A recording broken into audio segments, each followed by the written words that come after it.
Bisa, Bu. Ada yang masih ingat pelajaran minggu lalu? Ada, Bu. Pelajaran minggu lalu. Fikih dan perkembangannya. Nah, itu masih ingat semua ya. Fikih dan perkembangannya. Berarti apa yang masih dengan fikih? Fikih adalah pengetahuan yang mengatur hubungan manusia dengan manusia dan sesamanya. Luar biasa, semuanya ingat ya. Keren. Jadi dari pengertiannya itu ada ruang lingkup. Apa itu ruang lingkupnya? Hubungan manusia dengan manusia dan sesamanya.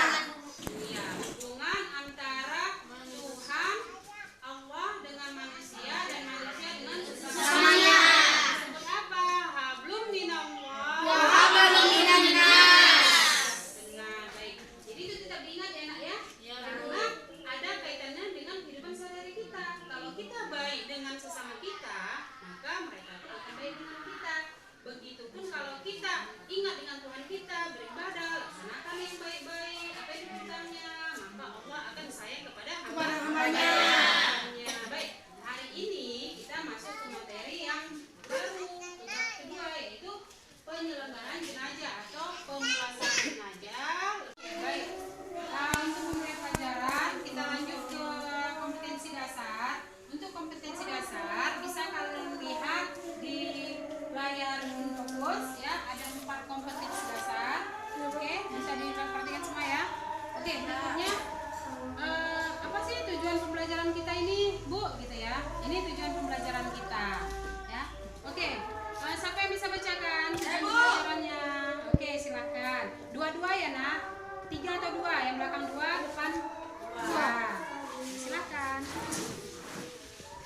Tujuan pembelajaran melakukan kegiatan pembelajaran yang menggunakan model problem, kaset, railing, dan metode ceramah, diskusi, dan tanya jawab serta direkam kelompok. 1. Menjelaskan pengertian jenazah. 2. Menjelaskan tata cara mengapani jenazah laki-laki dan jenazah perempuan. 3. Melaksanakan hal-hal yang segera dilakukan terhadap orang yang meninggal. 4. Dalam pelaksanaan diskusi kelompok peserta didik dapat mempresentasikan dengan penuh percaya diri. 5. Mensimulasikan tata cara pemulasaran jenazah. Ya, oke, baik. Dari semua tujuan itu dalam pembelajaran ini semoga kalian semua dapat mencapainya ya. Ya, Bu. Oke, baik, kita lanjut ke materi pembelajaran kita. Oke, dah. Tepatnya lagi lebih mudah dipahami, mengurus jenazah. Ya, sebelum masuk pengurusan jenazah, kalau hubungan dengan ngurus jenazah berarti ada hubungan dengan kematian. Ya. Ada yang tahu yang masuk dengan jenazah? Ada, Bu. Ada. Mayit, orang yang sudah meninggal dunia. Iya, arti mayit orang yang sudah Meninggal dunia. udah hilang lagi napasnya dari tubuhnya, sudah hilang. Mulai tanda-tanda sakaratul maut itu mulai adanya rasa dingin seluruh tubuh. Lalu apa lagi? Pelipisnya sudah kencur. Iya, terus Hidungnya tidak Iya, bawah. tanda sakaratul maut lalu Meninggal. Lalu kita lanjutkan ke dalam pengurusan Jenazah. Apa itu pemulasaran jenazah? Ngurus jenazah. Mengurus jenazah. Ya. Dalam pengurusan jenazah ada beberapa tata cara ya. Ada berapa tata caranya, ingat kemarin? Ingat, Bu. Berapa? 4. Anita, apa? Mengapani jenazah, Bu? Iya, mengapani jenazah. Oke, untuk lebih jelasnya lagi boleh dilihat mapping kita di sini atau peta konsep. Hena yang ketiga itu ada warna kuning itu. Iya, Apa Bu. tulis itu, Hena? Tata cara menyolatkan jenazah. Iya, tata cara. Yuni? Apa, Bu? Tata cara menguburkan jenazah. Oh, tata cara menguburkan jenazah. Iya, bagus. Oke, jadi ini tata caranya ya, ada 4. Berikutnya lebih jelas lagi ya. Bisa kita lihat ke gambar berikutnya. Sebelum kita masuki ke menyolatkan dan menguburkan, kita masuki dulu memandikan dan mengkafani. 2 poin ini dulu kita pahamin ya. Iya, Bu. Untuk itu kita lanjut, silahkan kalian amati dan simak video yang Ibu sajikan berikut ya. Iya, Bu. Yang pertama memandikan. Oke, simak ya, Nak ya.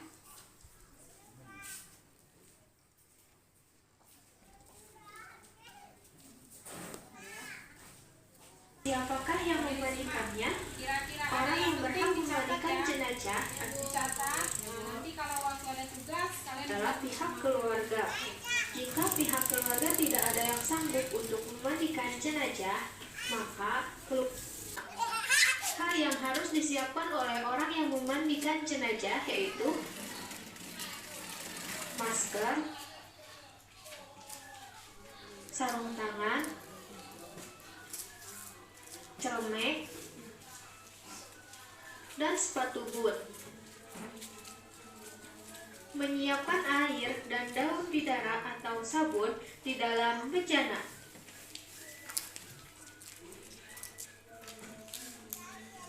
Jika 4 liter air ditambah 1 mug daun bidara. Jika 8 liter air ditambah 2 mug daun bidara. Jika 12 liter air ditambah 3 mug daun bidara. Jika 15 liter air ditambah 4 mug daun bidara.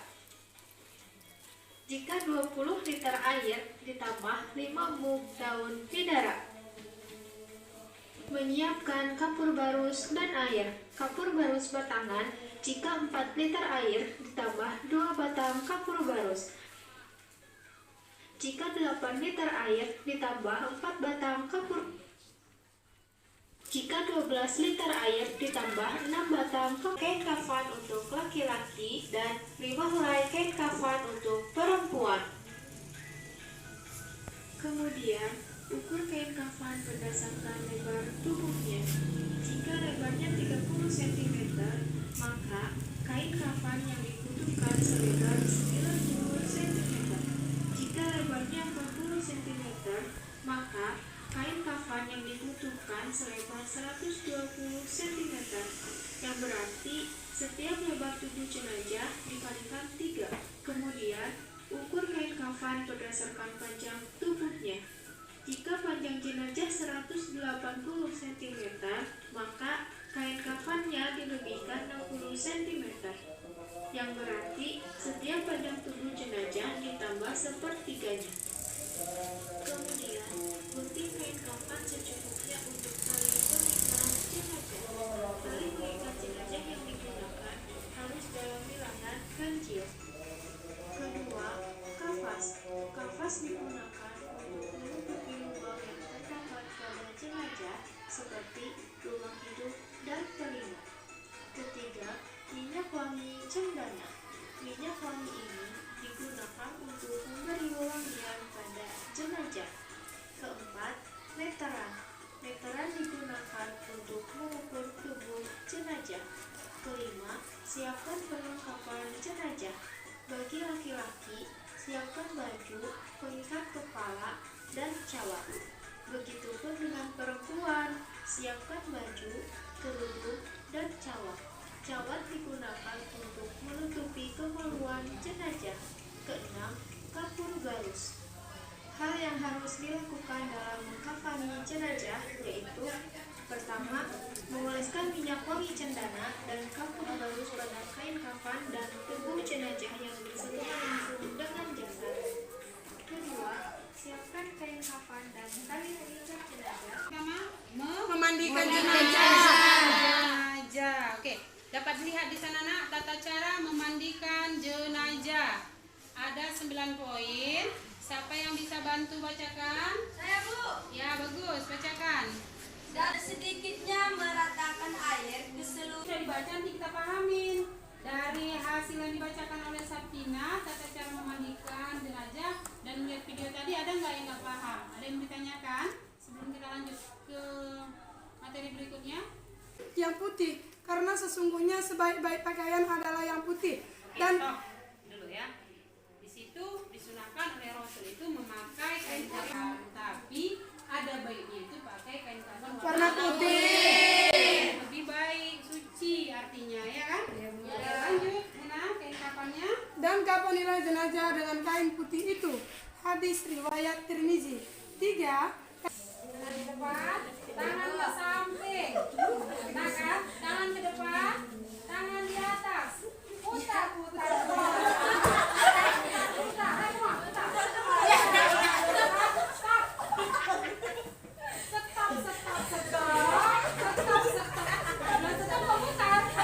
Stop.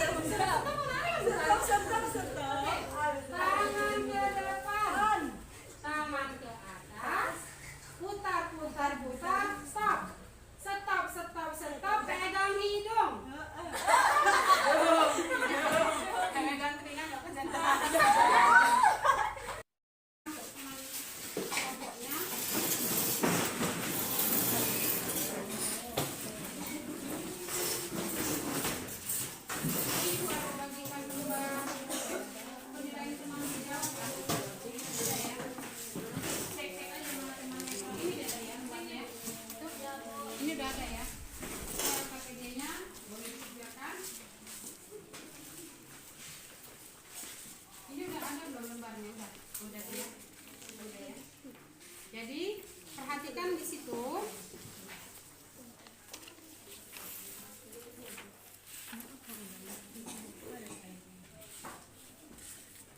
Itu ada lembar kerja kalian. Di samping gambar sebelah kanan itu ada sebuah cerita. Coba kelompok B dibacakan ceritanya apa? Ini B. Kondisi kesedihan yang dialami keluarga di mana keseringan ketidakmampuan dalam pengurusan jenazah menjadi fardu kifayah bagi umat Islam. Dalam menyelenggarakan pengurusan jenazah, kewajiban untuk memandikan, mengapani, mensolatkan, serta menguburkan karena rangkaian prosesi pengurusan jenazah dalam nilai kehidupan nggak tertarik. Oke, kurang tertarik ke bawah garisnya, nggak apa-apa. Oke, apa tugas kalian? Yang pertama udah dibaca ya, bacalah tadi ya. Ya Bu. Kelompok A yang kedua apa? Ikuti setiap langkah kegiatan. Ya, ada langkah pertama, lembar kedua ada langkah kedua. Ya, dapat dilihat di sana ya. Ya Bu. Ya, itu ada langkah kedua. Langkah pertama tadi dulu kita baca. Yang keempat, yang ketiga, diskusikan dengan teman sekelompokmu. Ini kita buat kelompok. Ya, mengenai apa yang harus kamu kerjakan dari tugas ini. Tulislah hasil diskusi. Itu nanti ada di lembar kedua. Nampak ya? Ada ya. Nah, nanti itu ditulis aja di kolom itu hasil diskusinya. Ya. Lalu yang kelima, jika terdapat masalah yang tidak bisa kamu selesaikan, ya tanya dengan teman. Langkah kedua ini dia. Yang pertama, tugasmu identifikasi masalah. Tulislah masalah yang ditemukan pada cerita di sini. Apa masalahnya? Ya, Ibu ulangi ya, Ibu baca kembali itu. Masalahnya nanti bisa kamu temukan di sana. Ceritanya diceritakan kembali. Kondisi kesedihan yang dialami keluarga di mana itu harus segera diurus. Baik memandikan, mengkafani, dan mensolatkan dan menguburkan. Jadi, bagi umat Islam dalam menyelenggarakan pengurusan jenazah itu adalah kewajiban untuk yang Ibu sebutkan tadi, itu adalah fardu kifayah. Maka jika ada satu daerah tidak mampu satupun orang menyelesaikan penyelenggaraan jenazah, maka satu daerah tersebut semuanya Tentang pengurusan jenazah. Yang kedua, kurang mampu mengurus jenazah. Lalu rumusan masalahnya apa?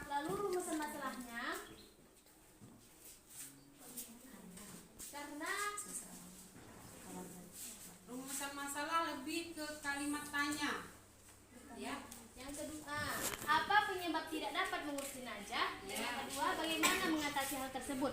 Solusinya disebabkan takut kena penyakit penular. Yang kedua, kurangnya perlengkapan pengurusan jenazah. Dan yang ketiga, kurangnya pengetahuan tentang mengurusi jenazah. Oke, baik. Sekian diskusi kami. Iya. Kami akhiri dengan Assalamualaikum warahmatullahi wabarakatuh.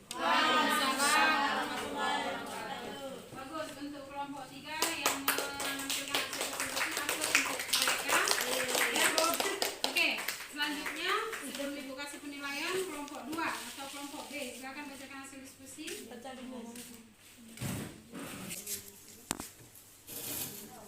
Assalamualaikum warahmatullahi wabarakatuh. Waalaikumsalam warahmatullahi wabarakatuh. Kami dari kelompok 1 atau kelompok A ingin mempresentasikan hasil diskusi kami tentang permasalahan jenazah. Di sini yang utama saya jelaskan yaitu identifikasi masalah jenazah. Di sini kami dapat ada 2. Yang pertama, kurangnya pengetahuan tentang pengurusan jenazah. Yang kedua, tidak mampu mengurusi jenazah. Dan kami mendapat rumusnya itu menjadi 3. Yang pertama, bagaimana cara mengurus jenazah tersebut. Yang kedua, apa penyebabnya mereka tidak bisa mengurus jenazah tersebut. Dan yang ketiga, bagaimana cara mengatasi agar mereka bisa mengurus jenazah tersebut. Solusinya kami mendapat menjadi 3. Yang pertama, takut kena penyakit menular atau sebagiannya. Dan yang kedua, kurangnya perlengkapan pengurusan jenazah di dalam suatu daerah tersebut. Dan yang ketiga, kurangnya arahan atau pelatihan seorang guru di dalam suatu kampung tersebut. Sekian dari kami kelompok A, saya akhiri dengan Assalamualaikum warahmatullahi wabarakatuh. Waalaikumsalam warahmatullahi wabarakatuh. Anita, ada Sari, ada Fatimah, ya? Ya. Ada di situ. Oke, bagus. Nanti sampaikan sama teman-teman yang nggak hadir. Kalian yang nggak hadir ada tugas untuk mengerjakan tugas di PR dari Ibu, gitu ya. Oke, untuk kelompok 1, berapa ya? 78. Iya. Oke, 78 untuk kelompok 1. Di sana ada Lia, ada Khadijah, Aisyah dengan Zainab ya. Oke, bagus. Bagus semua nilainya. Oke. Untuk kelompok 1, aplaus untuk mereka dulu semua. Mantap ya. Berpikir kritis lagi. Oke, kelompok 1 berapa ya? Ya. Kelompok 1 nilainya, nilai kalau untuk 100 itu udah sempurna kali ya. Ya. Jadi ini ada di sini Siti, ada Lia, ada Anita ya, Anita A, ada Hena nama sebenarnya. Oke. Nilainya 78, masih sama. Jadi tingkatkan lagi ya. Cara berpikirnya lebih baik lagi ya. Oke, bagus, bagus semua. Jadi dari hasil diskusi tadi ada lagi yang mau ditanyakan sebelum kita tutup pelajaran kita? Ada, udah bisa semua ya? Alhamdulillah. Baca. Oke Yuni, bacakan kesimpulannya nak. Adapun kesimpulan memandikan jenazah ialah supaya si mayit suci daripada hadas dan najis, dan supaya si mayit tersebut di dalam kubur dengan keadaan bersih dan suci. Adapun kesimpulan daripada mengkafani mayit ialah supaya si mayit tidak kelihatan auratnya dan supaya tubuh si mayit tidak terkena ceceran apapun karena sudah dibalut dengan kain kafan. Oke, bagus hasil kesimpulannya. Jadi apa sebenarnya yang kita dapat ambil dari pelajaran kita? Yang pertama itu mengingatkan tentang kematian, ya. Kematian itu adalah hal yang sangat dekat dengan kita, dekat. Yang besar itu adalah nafsu, ya. Jadi kalau kamu ingin membesarkan nafsumu, ingat kematian yang dekat denganmu. Paham ya? Paham. Nah, itu yang hasil untuk hari ini. Minggu depan kita akan melanjutkan materi kita tentang pengurusan jenazah pada poin ketiga, yaitu mensalatkan jenazah. Dan berikutnya apa sih hikmahnya dalam mengurus jenazah? Tadi ada sedikit sudah Ibu sampaikan. Insya Allah untuk berikutnya akan kita sampaikan lebih detail lagi. Oke? Baik. Kita tutup dengan mengucap hamdalah.